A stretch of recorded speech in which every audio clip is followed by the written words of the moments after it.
Hello wana wa Afrika, Chionda podcast Pan Africanism, fikra huru za Mwafrika. Leo tunakwenda kuangalia Afrika ni uzembe au ni makusudi hapa tulipofikia. Kwa sababu wa Afrika ni watu ambao kwa asili ya ulimwengu ni watu waliobarikiwa kwa kila kitu. Wana miili yenye uwezo mkubwa wa kufikiri, uwezo wa kufanya kazi aina yoyote na kuhimili vishindo vya hali ya hewa za sizoni 4 za ulimwengu. Mifumo minne ya mwaka mzima Mwafrika ana uwezo wa kuvumilia bila kuharibikiwa katika maisha yake. Lakini Mwafrika huyu pia amezawadiwa rasilimali nyingi katika ardhi yake. Uwezo mkubwa wa kilimo katika ardhi hii ambayo inazalisha mazao aina zote, mito mingi, bahari pamoja na maziwa, na misitu mikubwa pamoja na milima na mbuga nzuri za wanyama, vivutio vilivyokuwa vya kupendeza. Waafrika huyu anaingiza mapato kupitia utalii wa bahari, mito, wanyama, misitu pamoja na maporomoko. Fanya biashara ya madini yake, atumie usafirishaji kulipwa kodi katika bahari zake na njia zake za nchi kavu. Mwafrika hatobaki kuwa maskini. Lakini kwa nini Mwafrika amekuwa maskini hadi leo?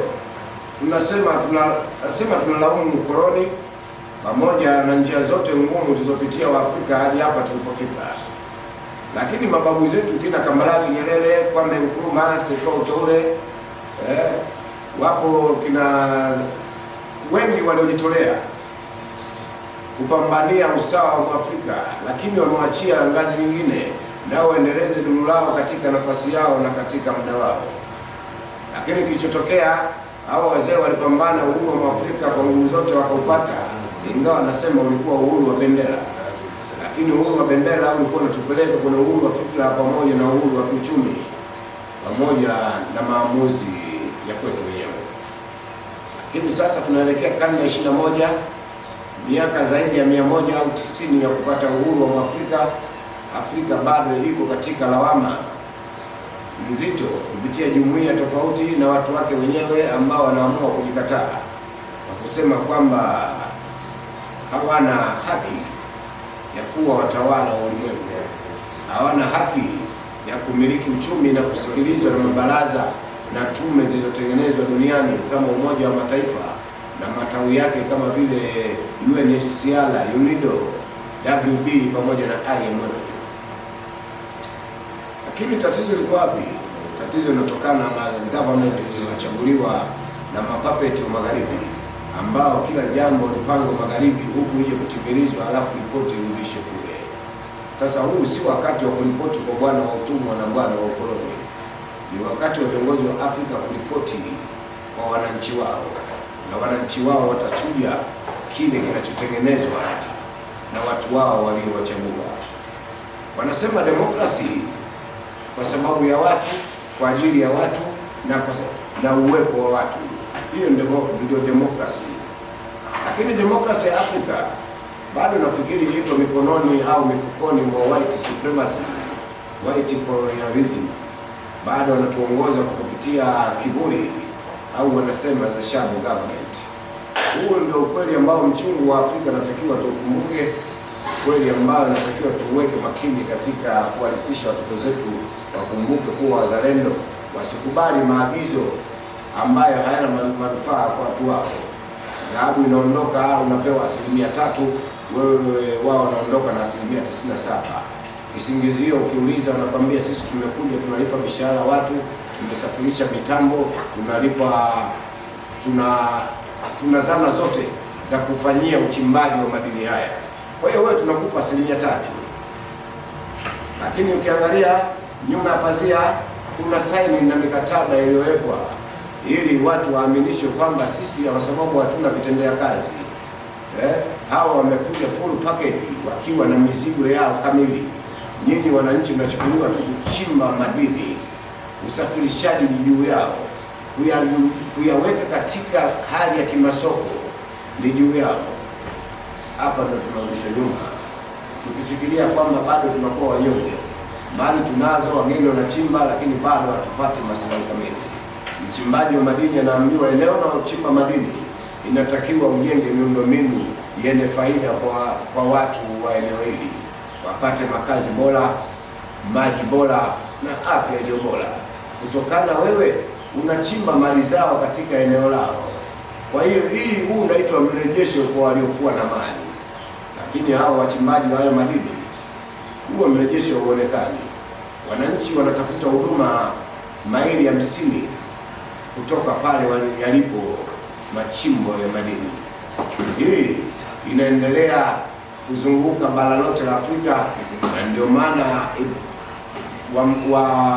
wa Saheli wakaamua kuchukua hatua, wakaamua kufanya kwao, wakaingia mikataba wanayojua, wakajiondoa ECOWAS, wakajisimamisha kwenye SADC na umoja wao na muungano wao na Umoja wa Mataifa. Bado wasikilizi, ila ni bado wanachama, yaani bado wanafanya analysis yao kujua, je, tukirudi katika haya magrupu au makundi wanaita ya washirika, tutapata kile tunachokitaka? Kwa sababu hadi hivi sasa katika miaka 66 ya ukoloni katika Burkina Faso hawakupata chochote, lakini ndani ya miaka 4 ya Ibrahim Traore, Burkina Faso na mabadiliko kama wamefanya mapambano yao ya miaka 60, lakini ni miaka 4. Je, hawa miaka 60 nyuma walikuwa wanafanya nini? Hawa walikuwa waoga, coward people, ambao walikuwa wanaongozwa kwa kidole na maelekezo ya kivuli cha Ufaransa ili kuwa direct watu wao.